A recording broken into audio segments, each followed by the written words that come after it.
Maharashtra municipal ఎన్నికలు మాత్రం రకరకాలుగా పోటీలు జరిగాయి. అంటే ఇప్పుడు మన ఊళ్ళలో పంచాయతీలు ఏ విధంగా అయితే జరుగుతాయో ఆ విధంగా ఎన్నికలు జరిగాయి.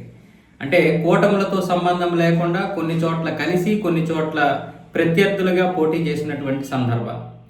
కాంగ్రెస్ కావచ్చు, ఉద్ధవ్ కావచ్చు, అలాగే ఎన్సీపీ శరద్ పవార్ ఎన్సీపీ వీళ్ళందరూ కలిసి లాస్ట్ టైం పోటీ చేశారు. ఇటువైపు బీజేపీ, షిండే శివసేన, అలాగే అజిత్ పవార్ ఎన్సీపీ వీళ్ళందరూ కలిసి పోటీ చేశారు. కానీ ఈ మున్సిపల్ ఎన్నికలు వచ్చేసరికి ఎవరికి ఎవరు పోటీగా అయిపోయారు. వీళ్ళలో వీళ్ళే పోటీ అయిపోయారు, మళ్ళీ వీళ్ళే కలిసి పోటీ చేసినటువంటి సందర్భాలు ఉన్నాయి. ప్రత్యర్థులుగా పోటీ చేశారు, వేరే వాళ్ళతో కూడా కలిసి పోటీ చేశారు. ఇప్పుడు ఎన్నికలు అయిపోయిన తర్వాత, ఫలితాలు వచ్చిన తర్వాత మేయర్ల కోసం ఎవరెవరో జట్లు కట్టేస్తున్నారు. ఇక్కడ అసలు మేయర్ కోసం ఎన్నో తంటాలు పడుతున్నారు. బృహన్ ముంబైలోనేమొచ్చేసి శరద్ పవార్ అజిత్ పవార్ పక్కకి వెళ్ళిపోయాడు. ఇక్కడ షిండే శివసేన అలాగే బీజేపీ కలిసి పోటీ చేసి దాదాపు 118 కార్పొరేటర్లు గెలుచుకున్నారు. ఇక్కడ మేయర్ పదవి ఎవరిదన్నది అర్థం కాలేదు. షిండే శివసేన హోటల్ రాజకీయాలు మొదలుపెట్టాడు.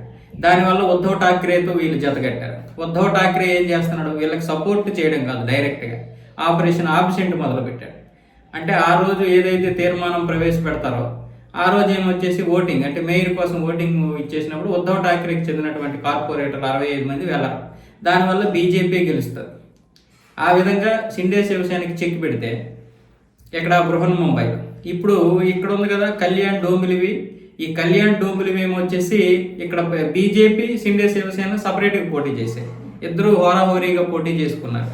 ఇందులో షిండే శివసేన గెలిచింది. కళ్యాణ్లో దాదాపు 50 స్థానాల్లో 53 స్థానాల్లో గెలుచుకోవడం జరిగింది. 50 స్థానాలతో బీజేపీ రెండో పార్టీగా, 53తో ఏమొచ్చేసి షిండే శివసేన ఏమొచ్చేసి మొదటి పార్టీగా, అంటే పెద్ద లార్జెస్ట్ పార్టీగా అవతరించింది.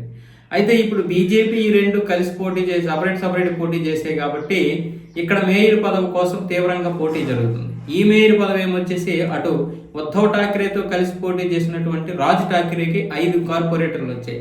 ఆ 5 ఇప్పుడు కలుపుకుంటున్నారు. ఆ విధంగా ఉద్ధవ్ ఠాక్రేకి రాజ్ ఠాక్రే ఇంకా ఎన్నికలు గడిచి నెల రోజులు కూడా కాలేదు, వారం గడిచింది. మన 15వ తారీఖు వచ్చాయి. మన 15వ తారీఖు ఇప్పుడు ఫలితాలు వచ్చిన తర్వాత ఇప్పుడేమొచ్చేసి వీళ్ళు వేరే అయిపోయారు. రాజ్ ఠాక్రే ఏమొచ్చేసి షిండే శివసేనకు సపోర్ట్ చేస్తున్నాడు. అయితే ఇప్పుడు ఎంత అయింది, 58 అయింది. ఇక్కడ 62 రావాలి మ్యాజిక్ ఫిగర్. మరొక 4 ఉన్నాయి. ఇందులో ఎన్సీపీకి 1 వచ్చింది, మరో కాంగ్రెస్కి 2 వచ్చాయి కాంగ్రెస్.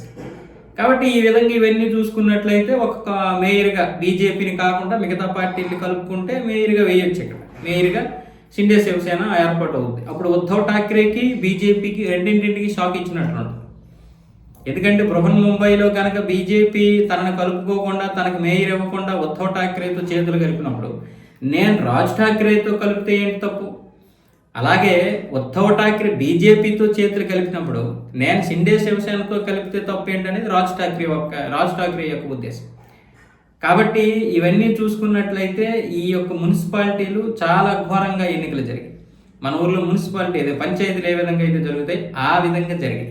ఇది ఒక విధంగా ఉద్ధవ్ ఠాక్రేకి ఊహించిన షాకే. రాజ్ ఠాక్రే అలా హ్యాండ్ ఇస్తాడు అనుకోకపోవచ్చు, కానీ ఇక్కడ మున్సిపాలిటీల్లో ఇవన్నీ కామన్. బృహన్ ముంబై మేయరు ఎవరు చేపడతారనేది ప్రధానం.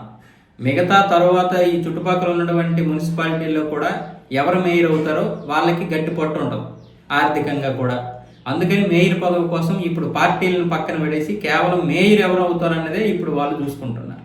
అలాగే ఎవరు మేయర్ అయితే మనకు ఉపయోగం అనేది కార్పొరేటర్లు కూడా చూసుకుంటున్నారు.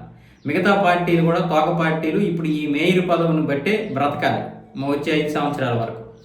అందుకని వీళ్ళు కూడా పార్టీలను పక్కన పడేసి, కూటమిలను పక్కన పడేసి ఈ విధంగా వేరే పార్టీలకి సపోర్ట్ చేసుకోవాల్సినటువంటి పరిస్థితి వస్తుంది బృహన్ ముంబై, మిగతా మున్సిపాలిటీల్లో.